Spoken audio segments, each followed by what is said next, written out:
Hey, you want to learn how to do a baseball stitch? All right, let's do it.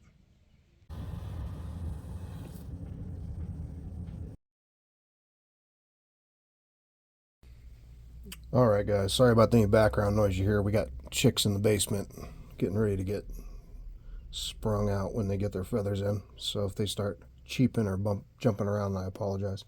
Um, we're going to attach a wrap to a glass, and I'm going to use a baseball stitch.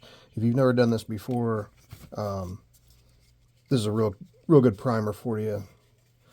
I'm just going to line up my edges. And then to start this thing, I want to, I have my holes aligned. And I want to start with a loop on the top, which is unfortunately not conducive to working a baseball stitch, because you want to have your needle ideally coming out of the top. So I'm going to, instead of just going down and create my loop on the bottom, I'm going to go through and then come back up. I want to go fast.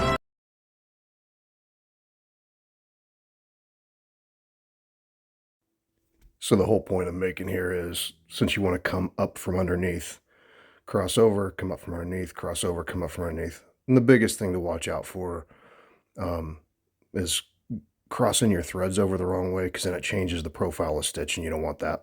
You want it to look uniform all the way up. You'll see me when I get into a bind here in a couple different places where it looks like I'm going down from the top, and all I'm doing is opening up the hole because I couldn't hit it because my aim's terrible. And sometimes after I dye them, they close up a little bit. So if you punch your holes first and then you dye, they tend to swell, and so you might wind up having to open the hole up a little bit with your needle.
Okie dokie, once I get to the end of that run, I'm going to finish it off by creating another loop across the top, just like I did on the bottom, to kind of seal it up. I'll tighten all of those threads up before I do that.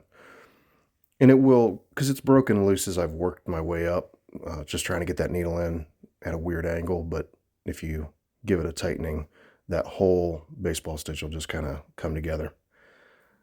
And then once I get it pulled taut, I'll tie a square knot and then add one more crossover on top of it. So basically, I don't know, there's a word for it, but I can't remember what the knot type is. But it's a square knot with 3/2 edges, basically. Is that right? I don't know. Why did I even become a sailor? What's the point? But adding that, square knots can tend to come unhinged after a while. They just work loose. I don't know why. It's crazy. But if you add that third hitch, it just locks everything up. And then once you get it tied, nip it off as close as you can, and then we'll just torch it and we'll burn it to seal it off. Be careful though, because you don't want to heat up your glass. It will crack. So you just want to give it enough of a flame to melt those threads a little bit, and then you can push them down underneath. And that's the project, man. So this can be done, obviously, to make more complex things, like spheres, like a baseball. But this is the glass. So, hey, thanks. I appreciate you. Subscribe, poke the buttons, like. I'll see you in the next one.